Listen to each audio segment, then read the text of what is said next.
نحمده ونصلي ونسلم على رسوله الكريم اما بعد فاعوذ بالله من الشيطان الرجيم بسم الله الرحمن الرحيم قل هل ننبئكم بالاخسرين اعمالا الذين ضل سعيهم في الحياة الدنيا وهم يحسبون انهم يحسنون صنعا اولئك الذين كفروا بآيات ربهم ولقائه فحبطت اعمالهم فلا نقيم لهم يوم القيامة وزنا صدق الله مولانا العظيم رب اشرح لي صدري ويسر لي أمري واحلل عقدة من لساني يفقه قولي اللهم صل على محمد وعلى آل محمد كما صليت على إبراهيم وعلى آل إبراهيم إنك حميد مجيد اللهم بارك على محمد وعلى آل محمد كما باركت على ابراہیم وعلى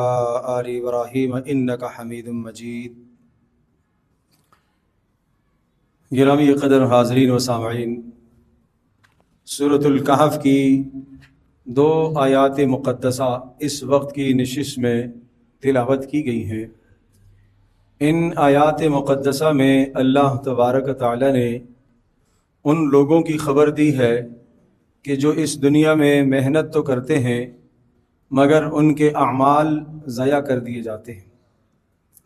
جو لوگ اس دنیا میں محنت تو کرتے ہیں، نیک اعمال کرنے کی کوشش کرتے ہیں اور کسی نہ کسی درجے میں وہ اپنے اعمال میں نیک عمل کا ذخیرہ ڈالنے کی کوشش کرتے ہیں اور اس خیال سے کہ یہ نیک عمل ہمیں آخرت میں کام آ جائے، مگر قرآن کریم کی یہ آیات بینات ہمیں یہ بتا رہی ہیں کہ ان لوگوں کے یہ اعمال ضائع ہو جاتے ہیں۔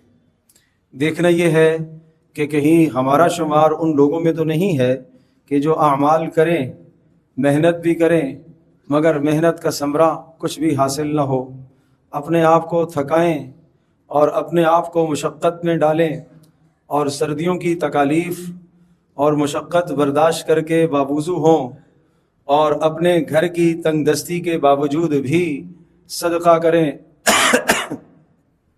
مگر جب اللہ کے یہاں پہنچیں تو ان کے اعمال ضائع ہوں۔ مثال اس شخص کی سی ہے کہ جو صبح سے لے کر شام تک محنت کرے، مزدوری کرے، اپنے آپ کو تھکائے اور خوب اس کا پسینہ بھی نکلے، اسے گرمی بھی لگے، سردی کو بھی برداشت کرے، مگر شام کو 1 پائی پیسہ ہاتھ نہ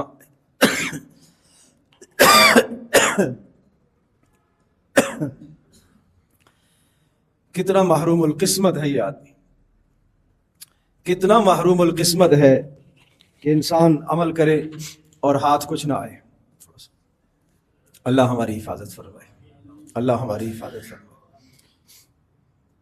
محنت کا ثمرہ ہر آدمی دنیا میں چاہتا ہے۔ 1 گھنٹہ کوئی مزدوری کرنا چاہتا ہے، 2 گھنٹے کوئی مزدوری کرتا ہے تو وہ اس کا ثمرہ چاہتا ہے۔